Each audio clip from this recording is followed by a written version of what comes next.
I've disassembled the starter solenoid out of my 1984 Thunderbird. You can see clearly what is wrong right there. These have been contacting so long they've ripped themselves up. So what I'm going to do is flip this around, probably glue it in there somehow just to keep it from wobbling, moving, get it nice and stable. Grind these down and nice and true. Put this back in there, but I'm going to cut this rivet off of here. Flip my washer around right there, my copper washer, so it's going to be the new contact surface. I'll build a little tool or something to wear these down and clean them up nicely. But I'm going to thread this on my lathe and just run a screw in there to replace this. Here I'll show you how it works now. Basically all it does is, this is an electromagnet right here, which is fired off of this power right here. So you can ground right here, positive right here. When you put the power on, it fires that magnet, sucks this plunger down, which makes contact between these two posts.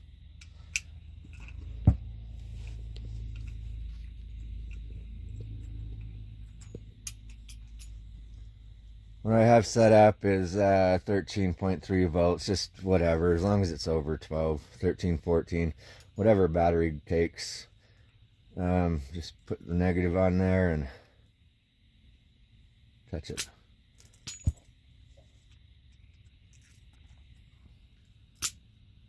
We're pulling 3.5 amps right now, and that's how this thing works. Sucks it down, enables contacts, and these powers work. You can even have fun like that. Alright, here I am setting up for drilling a hole, drilling that out, and I decided I'm just going to go with the tap because it's better, easier than threading, faster, and it should be plenty sufficient for what this takes. So start by setting up my drill.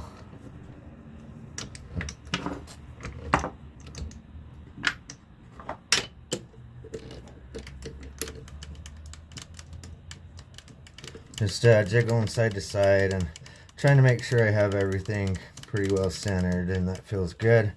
Lock, and then lock, let go. We're good.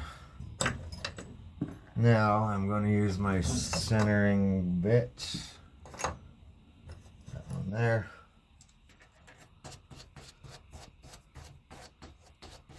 Come on. There, and now we can put our part in. You can probably do this with an end mill, drill press, or even just a standard drill. You could probably chuck up in there and put something stationary and drill up against it. I've seen that done and it's awesome.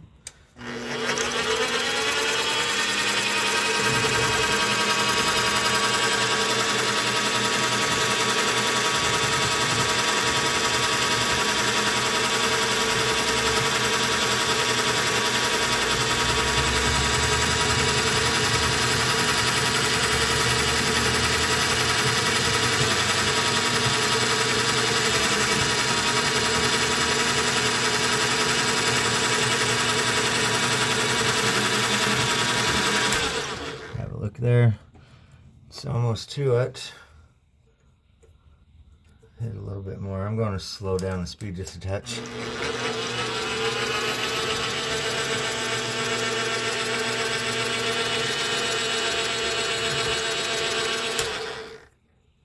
That is not breaking loose. Let's see what else I got. I'm going to use a bigger bit.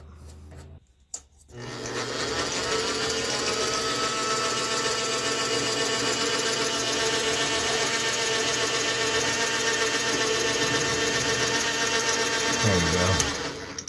That's what I was looking for. Now, put those on my magnet there. And, oop. I lost another part.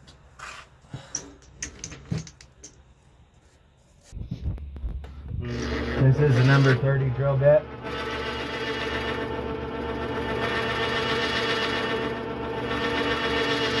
I can always see when it's moving off, so I move it center.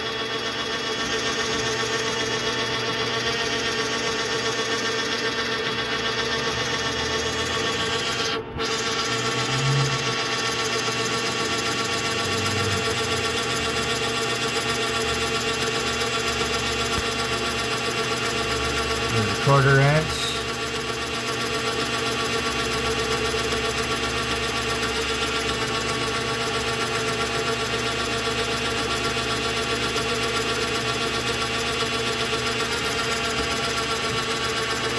I'm going to go to 400 thousandths.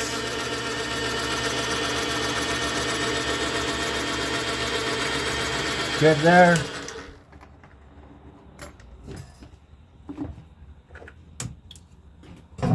Put this stuff away. We'll start with putting it in the right order. This is now going that way. The plunger will suck it. Spring in there.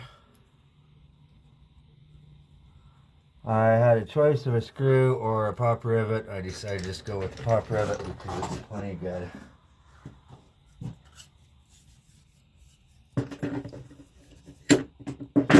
This will last probably another 40 years.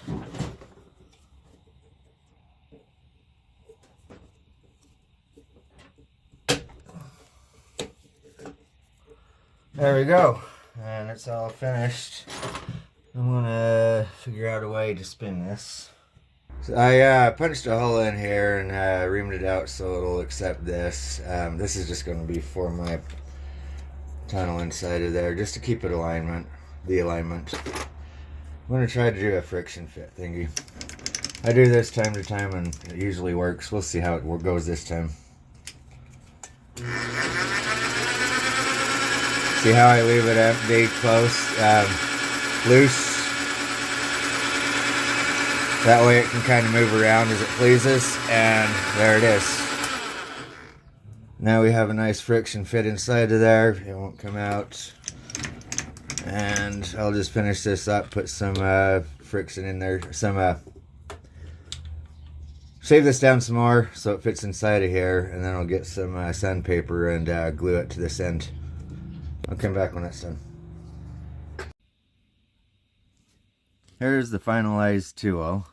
As you can see, it's just going to go up against here and sand both sides of this. My other screw is broken, so I'm currently working on it, but it's going to be easy. I'll just put a little bit of glue up underneath there, get my sanding paper on this, and just go there, and that'll keep alignment so I can just get it nice and smooth. So when I come back in with this, I have a nice contact surface and get a 99 to 100% surface contact instead of the 75 or 50, whatever it was at one time.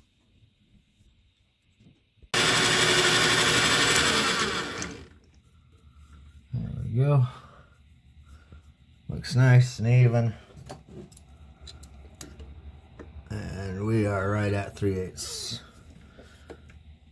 I believe that is complete with this job.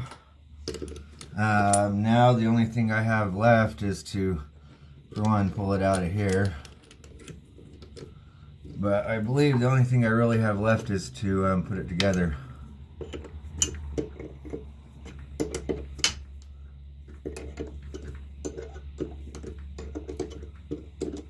Definitely needs to be tested.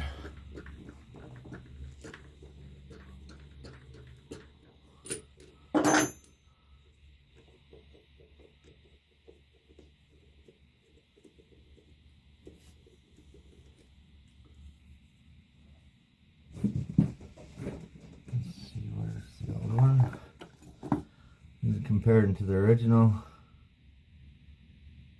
they are going to be the same length. I'm going to build an adapter spacer right here for this one.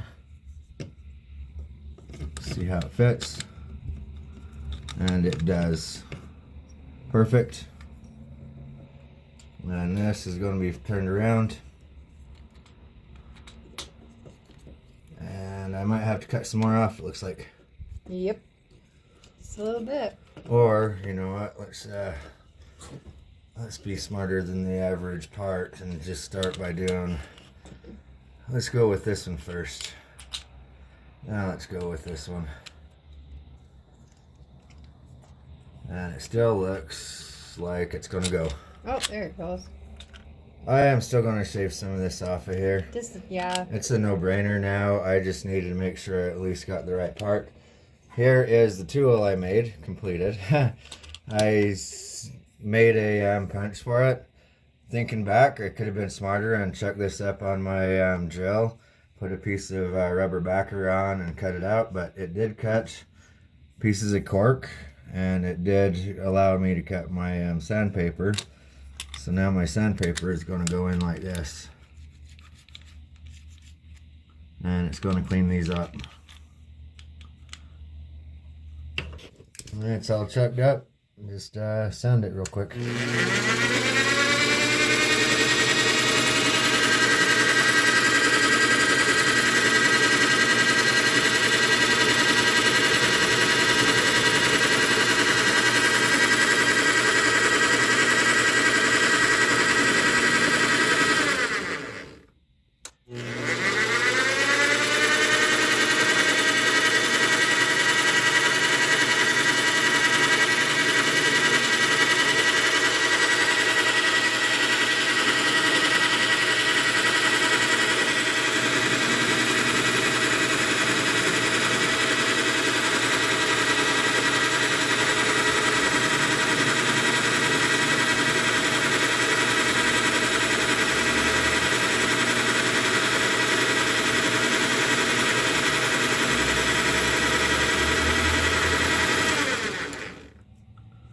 And that's it.